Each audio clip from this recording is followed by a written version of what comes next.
When discussing dystopian novels, most point to Orwell's 1984 or Huxley's Brave New World, and with good reason. With Orwell's rewriting of history and surveillance state of 1984, or the Huxley approach, which is the destruction of the family and the mindless comforts of Brave New World. But when I think of dystopian novels, especially America's dystopian novel, I point to Fahrenheit 451.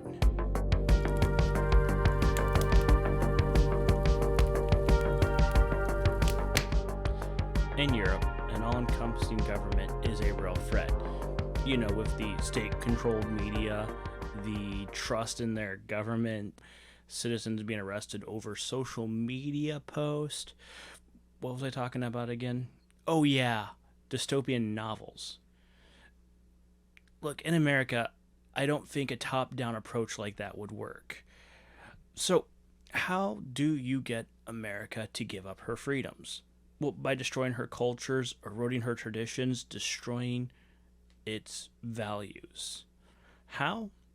One bite at a time. You see, Ray Bradberry understood that in America, censorship would never come from the top down. It could only happen from the bottom up. Speed up the film, Montag. Quick, click, pick, look, eyes, now flick here, there, swift, pace up, down, in, out. Why, how, who, what, where, bang, smack, wallop, bing, bong, boom. Digest, digest, digest, digest. Digest politics, one column, two sentences, a headline. Then in midair, all vanishes. Whirl man's mind around about so fast, under the plumbing hands of the publisher, exploitators, broadcasters, and the centrifuge flings off all unnecessary, time-wasting thoughts. Fahrenheit 451 was written in 1953. I bring this up because it is impressive what Bradberry gets right. From the small audio devices that we put in our ears to block out the world around us, to the mindless consumption of entertainment, to the willful dumbing down and ignorance of the American mind, and to the all-intrusive commercialism and advertisement. In the world of Fahrenheit 451, buildings are made of a fire-resistant material. So, what does Guy Montag, a fireman, do? Why, burn books, of course, and the buildings that contain them. Guy Montag is like everyone else, going through an overly comfortable life. It's without meaning, dull. The only time Guy smiles is when he's burning books. This changes when he meets Clarice McLean. Clarice is a average 16-year-old girl, in our world at least, which makes her odd in Fahrenheit. She is a free thinker, and she comes from a family of free thinkers. And in an authoritarian state, a free thinker is a dangerous thing. Empty the theaters, save for the clowns, and furnish the rooms with glass walls, pretty colors running up and down the walls like confetti or blood or sherry. Now let's talk up the minorities of our civilizations, shall we? Bigger the population, the more minorities. Don't step on the toes of the dog lovers, the cat lovers, doctors, lawyers, merchants, chiefs, Mormons, Baptists, Unitarians, second-generation Chinese, Swedes, Italians, Germans, Texans, Brooklynites, Irishmen, people from Oregon or Mexico. The people in this book, this play, this TV serial are not meant to represent any actual painters, cartographers, mechanics, anywhere. The bigger your market, Montag, the less you handle controversy. Remember that. All the minor minorities, even their navels, to be kept clean.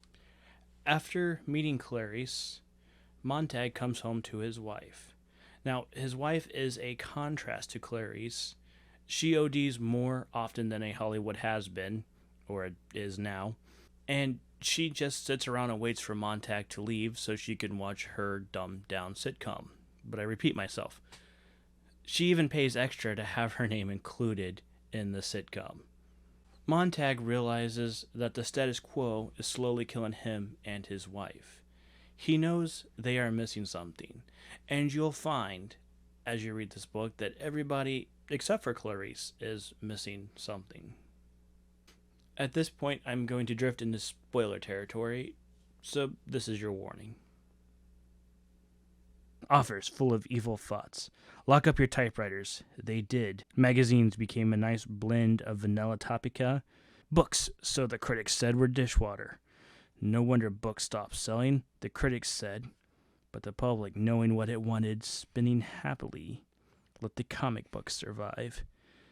And the three-dimensional sex magazines, of course. There you have it, Montag. It didn't come from the government down. There's no dictum, no declaration, no censorship to start with. No! Technology, mass exploitation, and minority pleasures carried the trick. Thank God, today, thanks to them, you can stay happy all the time.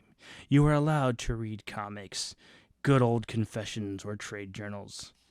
Montag has started a secret book collection. Anytime the opportunity presents itself, he'll rescue one from a fire. Now, things change, however, when a woman decides that it is better to burn with her books than to live without them. Montag shows his book collection to his wife. He then forms a shaky alliance with Faber, an old English teacher. Shortly after, Montag is found out and is forced to burn his own house down.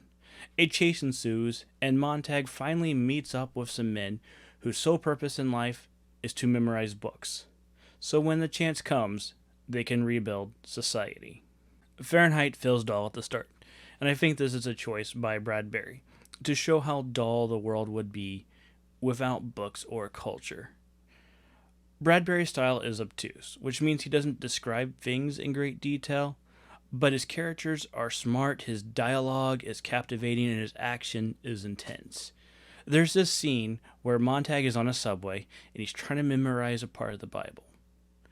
And Bradberry makes trying to memorize the Bible intense. Yes, but what about the firemen then? Asked Montag. Bietti leaned forward. What more easily explained and natural? With schools turning out more and more runners, jumpers, racers, tinkerers, grabbers, snatchers, flyers, and swimmers, instead of examiners, critics, knowers. The word intellectual, of course, became the swear word it deserved to be. You always dread the unfamiliar. Surely you remember the boy in your own school class who was exceptionally bright, did most of the reciting and the answering, while the others sat like so many laden idols, hating him. And wasn't it this bright boy you selected for beatings and tortures after hours? Of course it was. We must all be alike. Not everyone born free and equal, as the Constitution says, but everyone made equal, each man the image of every other. Then all are happy. For there are no mountains to make them cower, to judge themselves against. So a book is a loaded gun in the house next door. Burn it down. Take the shot from the weapon. Breach man's mind. Who knows who might be the target of a well-read man? Me, I won't stomach them for a minute. And so, when the houses are finally fireproofed completely all over the world, you were correct in your assumption the other night. There was no longer need of firemen for the old purposes. They were given a new job as custodians of our peace of mind, the focus of our understandable and rightful dread of being inferior. Officials, censors, judges, and executioners. That's you, Montag. And that's me. There's a scene where Montag calls off from work, and Bietti, the fire chief, comes and visits. Now, Bietti has seen many a fireman tempted to read books, and he is a master at talking them down. Bietti explains how America got to where it was, and this and the next exchange between Montag and Bietti are some of the best in the book. Ray Bradberry was a futurist. He was friends with people like Walt Disney, and he was contacted by multiple outlets to discuss the importance of the moon landing on the night of the moon landing. One of his most famous quotes is, "People ask me to predict the future, but I try to prevent it. Better yet, build it." With Fahrenheit 451, Bradberry is trying to prevent a future where man's willful ignorance leads to the downfall of civilization. Where man doesn't read for himself, but instead he reads, or more likely watches, a summary of why he should be offended by the writer. A world where he picks apart the actions of men who lived hundreds of years ago from his climate-controlled room. A world where he doesn't have to leave his cocoon of comfortable illiteracy, because growing is hard and painful. A world where man is brainwashed and idiotized by that cursed black mirror. The question is, who are you in this story? Mildred, who chooses ignorance even after seeing a bigger, better world? Beatty, that man that hides behind the mob and the greater good? Or Montag, the man that chooses to grow and learn and rebuild? Even though Fahrenheit 451 is a dystopian novel, it ends on a somewhat positive note. When society fails, it falls on good men